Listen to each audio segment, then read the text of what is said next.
Faly miarahaba antsika tsirairay avy maneran-tany ny tenako anio sabata 12 ny volana Jolay 2024. Ny tenin'Andriamanitra anio dia ny ao amin'ny bokin'ny Efesianina 4 ny 17 ka hatramin'ny 17. Ny titran'ny tenin'Andriamanitra dia ny hoe ny olona taloha sy ny olom-baovao. Ny lohahevitry ny tenin'Andriamanitra kosa teboka voalohany manimba ny toetra ratsy. Mila ialanao ny toetra maha-olona talohanao raha tena efa ao amin'ny Tompo tokoa ianao. Teboka faharoa, miova ka hitafio ny toetra maha-olom-baovao izay noforon'Andriamanitra amin'ny fahintsiana sy ny fahamasinana. Teboka fahatelo, esory ny lainga aza mandainga, teneno lazao, ambarao ary torio amin'ny namanao ny marina, samia milaza ny marina amin'ny namany avy.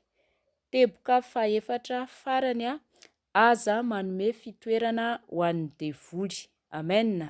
Ndeha ro vakiantsika ny tenin'Andriamanitra. Vakiako ny teny amin'ny anaran'i Jesosy Kristy Tompo.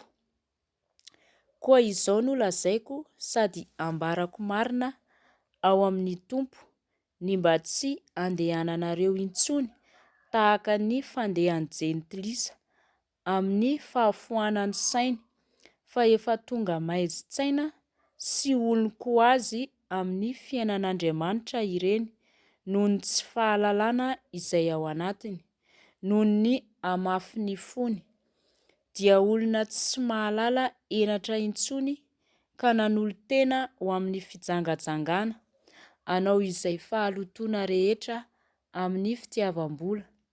Fa ianareo kosa dia tsy mba toy izany no nianaranareo any Kristy, raha izy tokoa no renareo ka tao aminy no nampianarana anareo araka ny fahamarinana izay ao amin'i Jesosy, mba hialanareo ny toetra maha-olona taloha anareo araka ny fitondran-tena nareo fahiny izay mihasimba araka ny filan'ny fitaka, fa mba ho avaozina kosa ianareo amin'ny fanahin'ny sainareo, ary mba ho tafianareo ny toetra maha-olom-baovao izay noforonina araka an'Andriamanitra amin'ny fahintsiana sy ny fahamasinana momba ny fahamarinana. Noho izany dia esory ny lainga ka samia milaza ny marina amin'ny namany avy ianareo rehetra, satria samy momba ny tenany namantsika avokoa isika.